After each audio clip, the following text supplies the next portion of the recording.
ഇന്നത്തെ നമ്മുടെ യാത്ര എന്ന് പറയുന്നത് വാദി ദേക്ക ഡാം അഥവാ കൊറിയാത്ത് ഡാമിലേക്കാണ്. ഫ്രണ്ട്സായിട്ട് ഫാമിലിയായിട്ടും ഒരു ഔട്ടിങ് പ്ലാൻ ചെയ്യുന്ന ആളുകൾക്ക് ഈ സ്ഥലം എന്തായാലും സെലക്ട് ചെയ്യാം.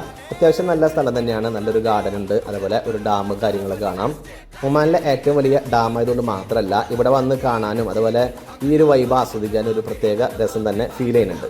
പിന്നെ ഇവിടെ ഈ ഡാം കാണാനായിട്ട് ചെറിയൊരു എൻട്രി ഫീ ഒരു ചാർജ് ചെയ്യുന്നുണ്ട്. പെർ ഹെഡ് 1 റിയാൽ വെച്ചാണ് നമ്മളിവിടെ പേ ചെയ്യേണ്ടത്. ഒമാനിലുള്ളവർ എന്തായാലും ഒരു പ്രാവശ്യമെങ്കിലും കണ്ടിരിക്കേണ്ട ഒരു കാഴ്ച തന്നെയാണ് ഈ ഡാം.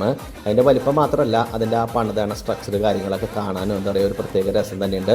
പിന്നെ നമ്മുടെ നാട്ടിലെ ഇടുക്കി അണക്കെട്ടിൻ്റെ അത്രയോ അല്ലെങ്കിൽ മുല്ലപ്പെരിയാറിൻ്റെ അത്രയോ ഒന്നില്ലെങ്കിലും അത്യാവശ്യം വലിയ ഒരു ഡാം തന്നെയാണ്. അത് നിങ്ങളോട് വന്നു കഴിയുമ്പോൾ നിങ്ങൾക്ക് മനസ്സിലാവും.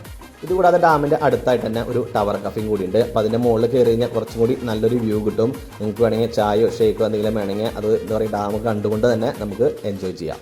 നമ്മുടെ കൂടെ വരുന്ന കുട്ടികൾക്കും കളിക്കാൻ പറ്റിയ കുറച്ച് സംഭവങ്ങളും കാര്യങ്ങളൊക്കെ ഉണ്ട്. എല്ലാം പൈസ കൊടുക്കണം, പൈസ കൊടുത്താലാണ് ഇതിലൊക്കെ എൻ്റർ ചെയ്യാൻ പറ്റുള്ളൂ. പിന്നെ ഈ ഡാമും പരിസരങ്ങളും നൈറ്റായി കഴിയുമ്പോൾ അത് വേറൊരു വൈബാണ്. എൻ്റെ എന്താ പറയുക ലൈറ്റും കാര്യങ്ങളൊക്കെ വരുമ്പോൾ വേറെ ലെവലിലേക്ക് മാറും. പിന്നെ ഇതിനെല്ലാം പുറമെ നമുക്ക് എക്സ്ട്രാ കരിക്കുലർ ആയിട്ടുള്ള ആക്ടിവിറ്റീസും കാര്യങ്ങളൊക്കെ ഉണ്ട്. എല്ലാം പെയ്ഡാണ്. നമുക്ക് വേണമെങ്കിൽ ബോട്ട് സവാരി പോവാം, അതുപോലെ അമ്പെയ്ത്ത്, സിപ്പ് ലൈൻ, ഹോഴ്സ് റൈഡ്, അതുപോലെ ക്ലൈംബിങ്, അങ്ങനെ അത്യാവശ്യം സംഭവങ്ങളൊക്കെ ഇവിടെ സെറ്റാക്കി വെച്ചിട്ടുണ്ട് ഇവർ.